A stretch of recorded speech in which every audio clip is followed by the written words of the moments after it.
In Rexdale, the family, we say hello as you look in.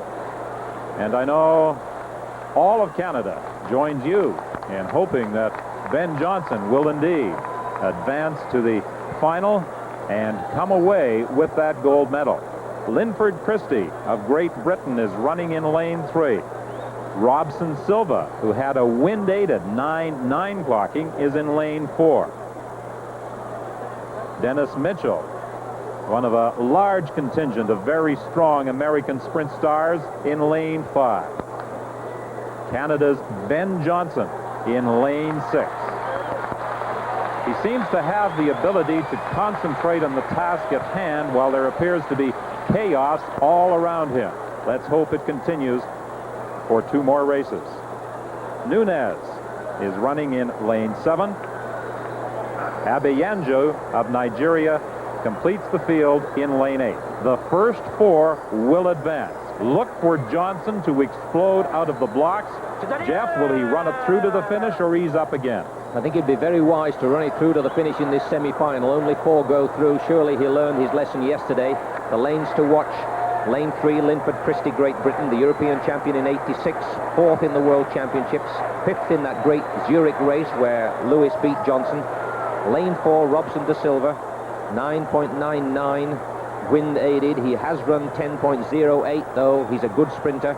Lane 5, Dennis Mitchell, 10.03 in '88. He has had 8 months of training, however, 8 months of racing. He may be tired. And then Ben in lane 6. The tension is building. And they'll recall them. There was a false start. I'm not quite sure which athlete will be charged. 2 of them appeared to break out almost simultaneously. I think it was De Silva, Robson De Silva in lane 4. We'll watch for the flashing lights, and that will tell us whether the starter has adjudged that there was a false start. Yes, the flashing light goes on in lane 4. Robson De Silva has been warned. There he goes. He was dragging Dennis Mitchell of the United States with him, but the starter presumably judged that it was Robson De Silva who was responsible for that start, and therefore he is charged, and the flashing light goes on over the box in lane 4. So he now has lost a life, so to speak. Lane 3, 4, 5, and 6, the premier lanes. Christie of Great Britain, De Silva, Brazil, Dennis Mitchell, United States, and Ben Johnson of Canada, the world record holder at 9.83 set in Rome last year.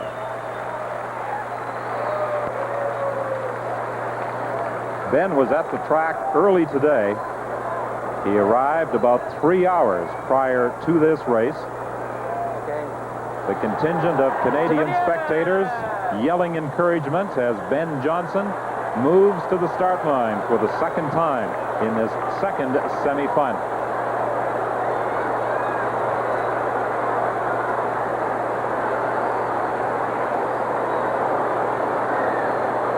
Very carefully, all 8 get into position.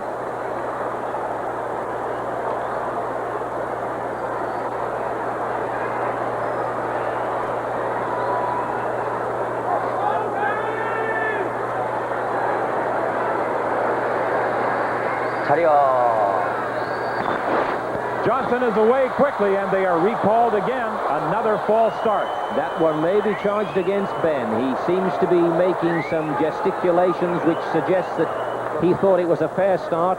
We'll have to watch very carefully now for the flashing light. He seems to be questioning this, thinking that everything was well. The starter, who is in sole control of the start, of course, clearly disagrees, he or the recall starter. And we will soon see. But Ben does not look comfortable about this. He does not look happy, and this is not a good sign. Johnson had a false start prior to that race in Zurich. That showdown between he and Carl Lewis that was won by Lewis. However, Don, I see no signs of flashing lights at present. It may have been that the starter judged that there was some noise from the crowd. He wasn't satisfied it was a fair start, and if that is the case, he has no alternative. Yes, there is a flashing light. It is in lane 6. That is Ben's lane. That certainly puts the handcuffs on him, and he is displeased. He did not feel that he false started, obviously. He saw him gesture towards the starter.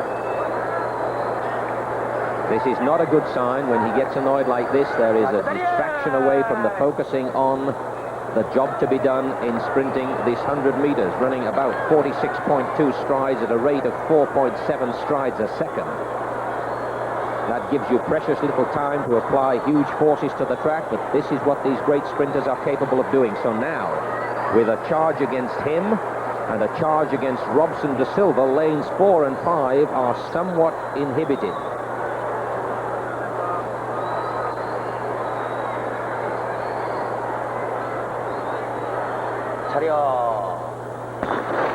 This time they're away, and Johnson gets that quick start. As they race towards the line, Ben Johnson in the lead. The challenge on the inside from Christie, and as he hits the tape, easing up, Ben Johnson in 10.03.